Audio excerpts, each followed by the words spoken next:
राष्ट्रीय विद्यार्थी दिवस के अवसर पर अखिल भारतीय विद्यार्थी परिषद ने देवी अहिल्या यूनिवर्सिटी के तक्षशिला सभागृह में विचार मंथन का बड़ा मंच सजाया। इस अवसर पर कुलगुरु डॉक्टर राकेश सिंघई, संघ के प्रांत प्रचारक राजमोहन ने युवाओं को छात्र एकता और युवा विचारों के प्रवाह का बड़ा संदेश दिया। देखिए एमपी न्यूज की यह खास रिपोर्ट। बुधवार को देवी अहिल्या यूनिवर्सिटी का तक्षशिला सभागृह छात्र शक्ति के बड़े मंच से सजा था। अखिल भारतीय विद्यार्थी परिषद के बैनर तले यह राष्ट्रीय विद्यार्थी दिवस मनाया गया। छात्रों से संवाद के उद्देश्य से आयोजित किए गए इस खास कार्यक्रम में कुलगुरु डॉक्टर राकेश सिंघई ने युवाओं को सक्सेस मंत्र दिए। एबीवीपी एक छात्रों का ऐसा संगठन है जिसके मूल मंत्र शील, एकता, उस पर ज्ञानशील और एकता, इस पर बहुत कार्य आप लोगों ने किया है और बहुत कार्य करना भी है, क्योंकि भारत के जो ये तीन बिंदु हैं, ज्ञान, शील और एकता, ये एक दूसरे से बहुत तेज़ी से और बहुत सख्ती से जोड़ते हैं। ज्ञान है, शीलता है आप में, और यदि एकता है तो राष्ट्र निर्माण भी उसी से बनता है। साथ में आपका छात्र शक्ति और राष्ट्र शक्ति की जो भावना है ये बहुत ज़्यादा बलवती रहती है, और मुझे लगता है कि अभी हमारे जीवन में अभी इस एबीवीपी के जो लक्ष्य हो सकते हैं, उन लक्ष्यों में राष्ट्र निर्माण और राष्ट्र को एक रखना ये सबसे बड़ा कर्तव्य आपका अभी बनता है। और साथ में हम इस चीज़ को भी अनुभव करते हैं कि किस तरीके से हम नवाचार करें। हमारे एनईपी जैसे जो हम शिक्षा में प्रयोग कर रहे हैं उसको बहुत अच्छे से हम प्रयोग को सफल बनाएं, और डिजिटल साक्षरता जो आज के युग में बहुत आवश्यक है उसका पालन करें और उसको जितना ज़्यादा आगे बढ़ा सकते हैं बढ़ाएं, परंतु वो पॉजिटिव नोट में जाए। उस डिजिटल साक्षरता के लिए अनुभव इस तरह से आप में जीवन में आए कि हमारा राष्ट्र, हमारा देश इन डिजिटल साक्षरता को एक अच्छे प्रभाव से अपने राष्ट्र की भक्ति के लिए, राष्ट्र की एकता के लिए रोपण कर सके। मुझे पूरा विश्वास है कि आप इतने पुराने 1949 से चलते हुए इस इतने पुराने संगठन और इतने विशाल संगठन छात्र शक्ति और छात्र एकता के साथ आप विश्व में सबसे बड़े छात्र संगठन हैं, और मुझे पूरा विश्वास है कि आप देश के लिए इसका समर्पण और ज़्यादा आगे बढ़ाएंगे और राष्ट्र को बहुत ऊंचाइयों तक पहुंचाने का कार्य करेंगे। इस अवसर पर विषय पर बोलते हुए राष्ट्रीय स्वयंसेवक संघ के प्रांत प्रचारक राममोहन ने कहा कि आज के युवाओं को नागरिक अनुशासन का पालन करते हुए स्वावलंबी भारत की परिकल्पना को साकार करना होगा। स्वदेशी अपनाने पर भी उन्होंने जोर दिया और जीवन में लक्ष्य को हासिल करने की सीख भी अपने संबोधन के माध्यम से दी। दूसरी बात, हमको सबको सामूहिक संकल्प लेना है स्वदेशी का। जैसे मैंने बताया कि यदि भारत को हम सबको, आज हमारी $4.5 ट्रिलियन की इकॉनमी है, यदि हमको अभी जापान को हमने पीछे छोड़ा है और ये जर्मनी को पीछे छोड़ना है तो $5 ट्रिलियन की इकॉनमी बनना चाहिए हमको, और ये हम अगले 2026-27 में कर सकते हैं। लेकिन इसके लिए ज़रूरी है कि हमारे पैसा देश का हमारे देश में रहना चाहिए। तेज़ी से हम इस दिशा में तभी बढ़ेंगे। आज भी मजबूरी है, मेरे पास भी विदेशी मोबाइल है, मोबाइल खरीदना हमारी सबकी मजबूरी है। हमारा कोई स्वदेशी मोबाइल हमारे पास नहीं है आज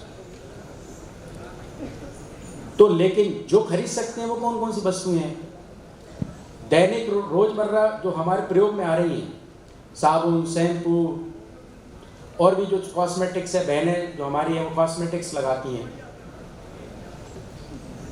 या घर में जो डेली यूजेस की जो प्रतिदिन रोजमर्रा की वस्तुएं, कौन कौन सी चीज़ें ऐसी हैं उनकी हम सूची बनाएं और हम देखें कि इसमें से कौन कौन सा विदेश है, यूनिलीवर का है या अन्य कौन कौन सा कोलगेट है, इस प्रकार की कौन कौन सी चीज़ें हैं जो हम भारत में एक अच्छा विकल्प है उनका हम खरीद सकते हैं। जिनका विकल्प उपलब्ध है तो एक है, पहली बात तो है रिजेक्ट नहीं कर सकते तो मिनिमाइज कीजिए, और मिनिमाइज के साथ तीसरा क्रिएट कर सकते हैं क्या, जो हमारे आसपास के जो वस्तु, स्वदेशी का मतलब ये नहीं होता कि कोई पतंजलि की खरीदना, कि हमारे बाजू का कोई व्यक्ति इंदौर का कोई बना रहा है कोई अच्छा, वहाँ से ले सकते हैं। तो एक है, दूसरी बात है स्वदेशी की, और तीसरी बात है स्वावलंबी आर्थिक विकास। हमको स्वावलंबी होना है। हम सब लोगों को ये देखना है। मैं एक बात हमेशा कहता हूँ, हम जितने में से ऐसे, आप में से मैं यदि हाथ उठाने का बोलूँ, कितने लोग ऐसे जो बिजनेसमैन बनना चाहते हैं, उद्योगपति बनना चाहते हैं? अब देखिए इसमें से कितने कम लोगों ने हाथ उठाए, मुश्किल से गिनने वाले 25-30 हाथ हैं। अब देखिए मैं आपको एक डेटा बताता हूँ, एक डेटा मैं आपको बताता हूँ। 100 लोग पढ़ेंगे, एक स्कूल से कॉलेज से निकलेंगे, पढ़ने के बाद 20 लोगों को नौकरी मिलेगी, 80 लोगों को नहीं मिलने वाली, क्योंकि जो सर्विस सेक्टर है प्राइवेट और गवर्नमेंट सब मिलाकर वो 20% ही है, इससे ज़्यादा नहीं है। 20 बच्चों को नौकरी मिलेगी, चाहे प्राइवेट सेक्टर में चले जाएं, गवर्नमेंट सेक्टर के अंदर चले जाएं। 80 बच्चे क्या करेंगे?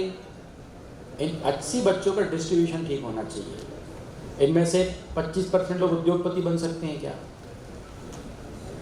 बाकी प्रोफेशनल्स हो सकते हैं, बाकी अलग अलग क्षेत्रों में जाएंगे।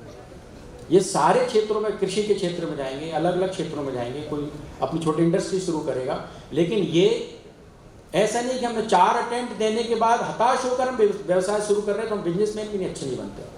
हमारा पहला पढ़ते हुए गोल होना चाहिए, मैं अच्छा बिजनेसमैन बनूंगा। क्यों नहीं? छात्र राजनीति से जुड़े कई चेहरों की उपस्थिति में प्रांत प्रचारक राम मोहन जी ने पूर्व राष्ट्रपति एपीजे अब्दुल कलाम के जीवन का उदाहरण देते हुए कहा कि आज हमें लक्ष्य को पाने के लिए साधना की आवश्यकता है और राष्ट्र प्रथम का भाव युवाओं में जगाने की दिशा में चलने की जरूरत है। इस अवसर पर उन्होंने छात्रों से कई अपेक्षाएं भी जताई और अध्ययन पर ध्यान केंद्रित करने का गुरु मंत्र भी दिया। छठवां है समरसता।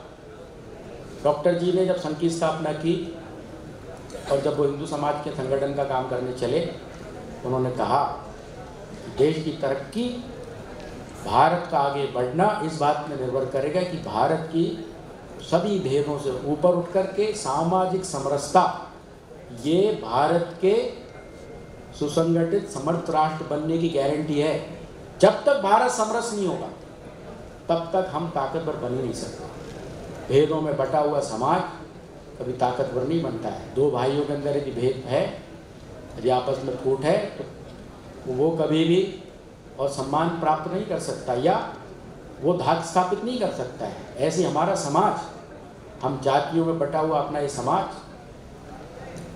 या वर्गों में बटा हुआ ये समाज, हम इस जाति भेद को तिलांजलि दे करके सब बराबर हैं। कोई किसी का भी जाति का हो, किसी के साथ छुआछूत नहीं, भेदभाव नहीं, सबका सम्मान की दृष्टि से देखना। अपने घर का ड्राइवर हो, माली हो, सब्जी बेचने वाला हो, दूध बेचने वाला हो, रेहड़ी पटरी पर काम करने वाला व्यक्ति हो, नगर निगम का कर्मचारी हो, सफाई करने वाला हो, वो ही उतना ही सम्मान का पात्र है जितना मंदिर में पूजा करने वाला पुजारी। कर्म उसका अलग हो सकता है, लेकिन सम्मान के लिए सब हकदार है। सबके प्रति सम्मान का भाव रखते हुए हम आगे बढ़ें। किसी के साथ भेदभाव करके हम आगे बढ़ नहीं सकते। अपना देश ताकतवर कभी हो नहीं सकता। ये सपना ही रह जाएगा। इसमें हमने बहुत देर की है, बहुत समय लगा दिया है, लेकिन अब तेज गति से सब भेदों से ऊपर उठकर अपना समाज समरस बन जाए, ऐसा एक छठवां हमारा संकल्प हो। और आखिरी है हमारा परिवार, हमारा कुटुंब। हम घर के अंदर जाते हैं, हमारा मोबाइल सब देख सकते हैं। इस अवसर पर बड़ी संख्या में परिषद के पदाधिकारी भी मौजूद रहे।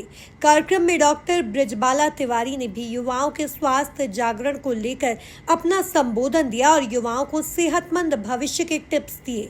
इस अवसर पर एबीवीपी के महानगर अध्यक्ष कृष्णकांत ढाकर, महानगर मंत्री रितेश पटेल सहित छात्र राजनीति से जुड़े कई चिर परिचित चेहरे भी उपस्थित रहे।